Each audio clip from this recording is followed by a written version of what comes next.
Damai sejahtera yang dari Yesus Kristus menyertai kita semua, khususnya buat anak didik kami sekalian kelas 12 SMK. Kita bertemu lagi dengan mata pelajaran Pendidikan Agama Kristen dan Budi Pekerti. Video kita kali ini adalah membahas tentang demokrasi dan hak asasi manusia dalam perspektif Alkitab. Tujuan pembelajaran kita adalah 1. Siswa dapat menemukan bagian Alkitab yang menulis tentang hak asasi manusia. 2. Siswa dapat menjelaskan tugas dan tanggung jawab remaja Kristen dalam mewujudkan hak asasi manusia. 3. Siswa dapat membuat karya sebagai wujud kepedulian terhadap hak asasi manusia. 4. Siswa dapat melakukan kegiatan sebagai bukti peduli hak asasi manusia. Nah, sekarang kita akan melihat kesaksian Alkitab tentang manusia. Kitab Kejadian pasal 1 ayat 26 sampai 30 menulis tentang penciptaan manusia sebagai makhluk bermartabat. Manusia diciptakan segambar dan serupa dengan Allah. Menurut Stud, martabat makhluk manusia diutarakan dalam 3 kalimat beruntun dalam kitab Kejadian 1 ayat 27 dan 28. Pertama, Allah menciptakan manusia menurut gambarnya. Kedua, laki-laki dan perempuan diciptakannya mereka. Ketiga, Allah memberkati mereka lalu berfirman kepada mereka, "Penuhilah bumi dan taklukkanlah itu." Martabat manusia dikemukakan dalam 3 hubungan yang unik yang ditegakkan sejak penciptaan. Yang pertama, hubungan manusia dengan Allah. Menurut Stud, manusia yang diciptakan menurut gambar ilahi mencakup kualitas-kualitas rasional, moral, dan spiritual. Kualitas ini dengan sendirinya membedakan manusia dari binatang dan memungkinkan manusia berrelasi dengan Allah melalui kualitas rasional, moral, dan spiritual. Dengannya, manusia belajar untuk mengenal, memahami, serta taat pada perintah-perintahnya. Selanjutnya dikatakan, hak manusia untuk beragama, menyiarkan agama, menjalankan ibadah agama, kebebasan untuk berpikir, berbicara, mengambil keputusan menurut hati nurani. Semuanya berada dalam kaitannya dengan hubungan manusia dengan Allah. 2. Hubungan antar manusia.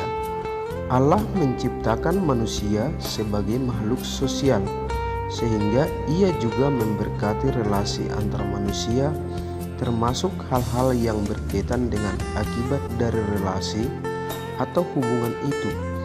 Dengan demikian, hak manusia untuk berelasi, bersahabat, menikah, serta membentuk keluarga, hak untuk berkumpul dan mengemukakan pendapat, dan hak untuk diterima dan dihormati tanpa memandang jenis kelamin, usia, maupun status sosial yang berada dalam lingkup hubungan antar manusia yang diberkati Allah. 3. Hubungan manusia dengan bumi dan makhluk lainnya. Manusia diciptakan untuk mengolah bumi, berkuasa atas makhluk-makhluk lainnya.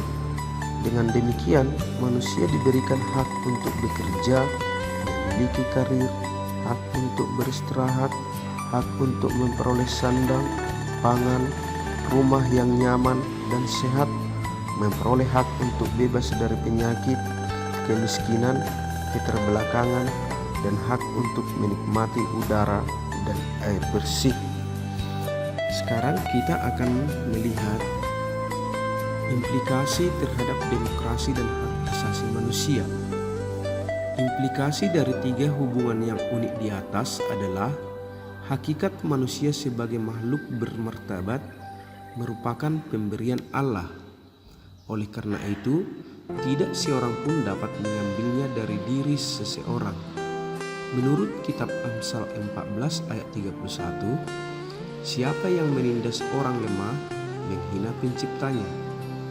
Dalam Alkitab Perjanjian Lama, banyak raja yang jatuh karena menerima hukuman dari Allah akibat mereka berlaku semena-mena terhadap rakyatnya. Di antaranya, Raja Ahab yang telah merampas kebun anggur milik Nabot. Yeremia mengecam Raja Yoyakim yang menindas serta memeras rakyatnya demi membangun istana mewah. Kitab Amos, Mika, Yeremia adalah kitab-kitab yang berisi seruan serta peringatan para nabi terhadap pemerintah, para pemimpin maupun rakyat yang bertindak tidak adil terhadap mereka yang lemah dan miskin. Ketaatan, kasih, dan keadilan selalu menjadi terminologi penting dalam sejarah hubungan antara manusia dengan Tuhan Allah Sang Pencipta. Jika manusia melakukan kejahatan kemanusiaan terhadap sesamanya, maka Allah akan menegur dan menuntut pertobatan dari manusia. Dan jika manusia tidak bertobat, maka akan datang hukuman. Sebaliknya, jika manusia sadar akan kejahatannya, memohon ampun dan bertobat, maka akan terhindar dari hukuman. Sekarang kita masuk ke perdebatan mengenai hak-hak hidup manusia. Arti terdalam dari hak asasi manusia adalah pengakuan terhadap kebebasan dari kemerdekaan manusia yang telah dianugerahkan Tuhan Allah sejak seseorang mulai bertumbuh dalam kandungan ibu. Karena itu, segala macam upaya untuk menghancurkan serta menghilangkan kehidupan serta kebebasan manusia merupakan pelanggaran terhadap hak asasi manusia. Ada kasus-kasus yang selalu mendatangkan sikap pro dan kontra di kalangan masyarakat. Di antaranya, 1. Hukuman mati. Hukuman mati adalah hukuman yang dijatuhkan kepada seseorang yang dianggap melakukan kejahatan yang berat, seperti pembunuhan yang kejam dan sadis, pengkhianatan kepada negara, atau makar. Hukuman mati diyakini akan membuat orang lain takut dan tidak akan melakukan kejahatan serupa.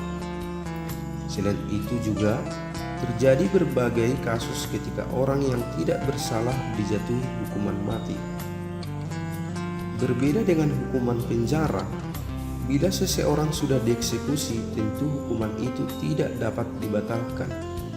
Pihak yang menerima adanya hukuman mati mengatakan dengan diberlakukan hukuman mati diharapkan ada efek jera bagi pelaku kejahatan. Namun, pihak yang menolak mengatakan hak untuk hidup adalah hak yang diberikan oleh Tuhan bagi manusia. Oleh karena itu, manusia tidak berhak mencabut nyawa sesama atas alasan apapun, termasuk alasan hukum. 2. Aborsi.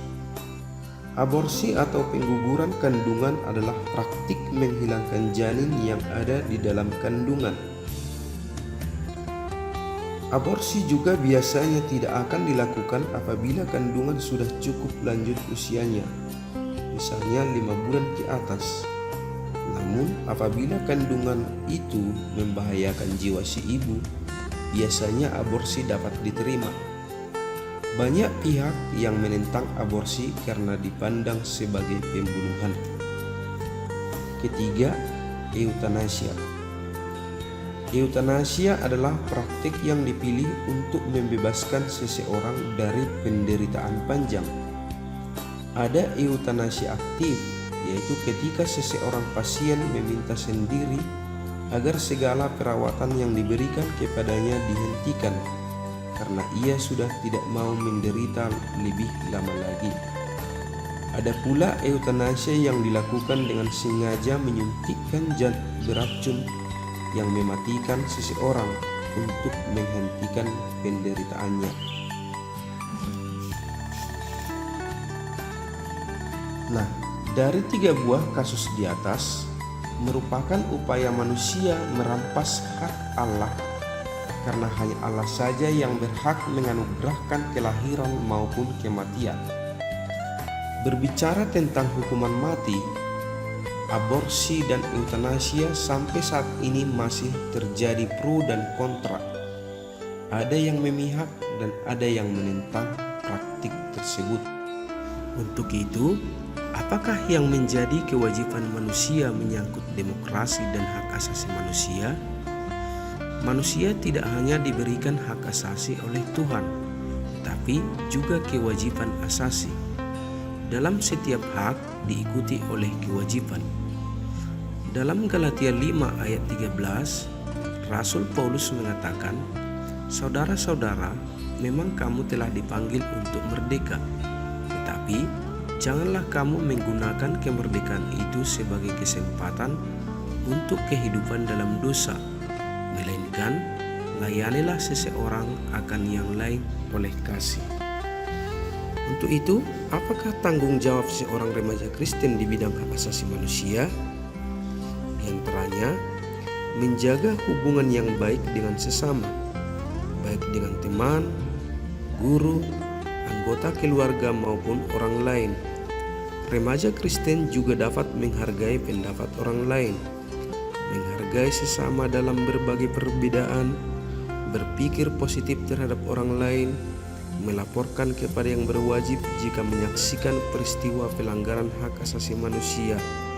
Itulah beberapa kewajiban asasi yang harus diwujudkan oleh remaja Kristen. Demikianlah video pembelajaran kita pada saat ini. Mudah-mudahan bermanfaat bagi kita semua dan shalom.